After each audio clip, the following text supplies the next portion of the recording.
Hello and welcome to tonight's SBC News.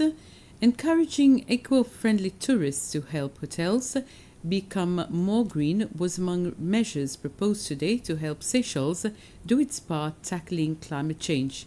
Officials from government and tourism agreed a green recovery from COVID was essential to avoid a predicted decline in long-haul leisure travel.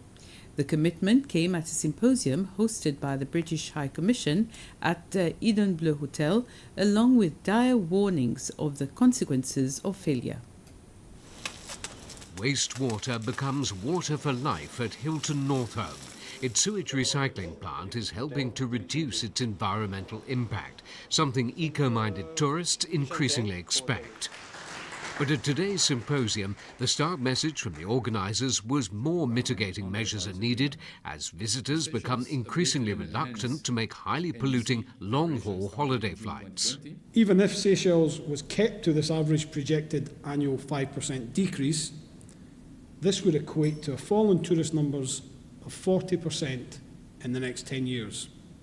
But that, of course, assumes that Seychelles does nothing to respond. It's inevitable that we'll have to adapt. We will have to adapt. We will have to modify the way we do things. But we have to recognize that tourism is still a very important part of our economy.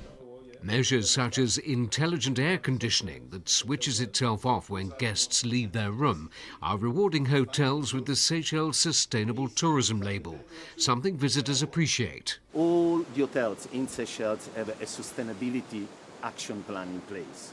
Everyone does something. But the moment we sit and say, okay, how can we further save energy, it's the moment that we start to look for new ways to do it.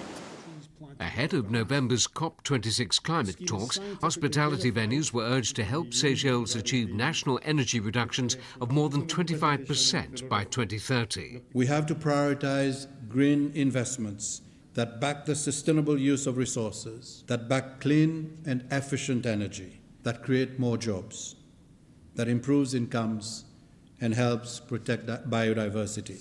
Nature-based solutions, sustainable planning and educating both hospitality staff and guests on energy savings were among ideas adopted today as the tourist trade takes the heat of climate change. Cabinet undertook further discussions on the workplace quarantine isolation policy proposals by the Ministry of Employment and Social Affairs that will eventually be turned into law for implementation before the end of the year. This was during their meeting yesterday, which was chaired by President Wavel Ramkalawan. They also approved for PUC to procure and install 2 conventional thermal dual-fuel generator sets as an intermediate solution to meet the projected rise in demand for electricity. Recommendations made by the committee set up by the President to rename the streets, buildings and squares in Victoria, which were renamed following the coup d'etat in June 1977, were also approved. Other legal and policy memoranda were considered by the Cabinet, which was also briefed on preparation for the Seychelles EU 8th political dialogue, which will take place on the 7th of October.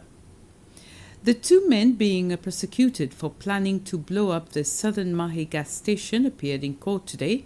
The court has ordered that they remain in custody for 14 days to allow their lawyers to go through the police evidence of the charges that have been brought against them.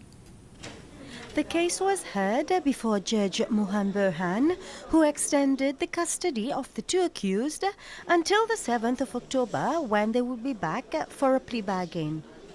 In the case between the Republic and the 2 accused, the prosecutor had produced documents with evidence against the case.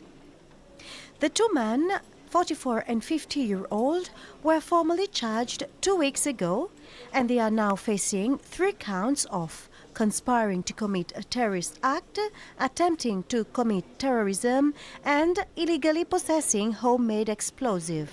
They were arrested late June in possession of those explosives in the vehicle they were in La Misère. How to detect fraudulent travel documents, profile passengers, quizzing techniques and detect human trafficking are training techniques being taught to 25 immigration officers in a 3-day training session being held at the Guy Morel Institute. The training is being organized by the Department of Immigration in collaboration with the British High Commission. The importance of delivering training such as this in the Seychelles is twofold. One, to keep the population safe, and one, to keep the island itself safe. We can only do that through effective immigration controls. The less time we can focus on the genuine tourists, allow them to come in, increases the island's popularity and the wealth, the more time we have to spend actually catching the bad guys who wish to do the Seychelles harm. Modern slavery, human trafficking, abuse of legitimate routes is increasingly a problem in the world. We had the migration crisis not so many years ago. Unfortunately, we're still seeing a bit of it, and now after COVID relaxes and the world travel frees up a bit more, it is expected we will see much more. Thank you. Thank No you. problem. Thank you.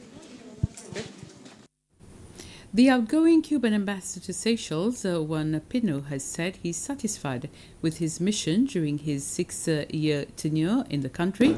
This morning, Ambassador Pino paid a farewell visit to President Rom at State House.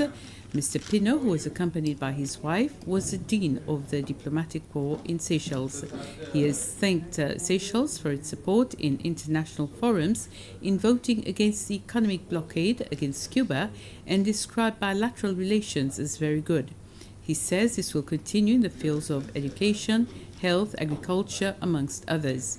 Ambassador Pino leaves Seychelles on Monday, and his successor will present his credentials soon.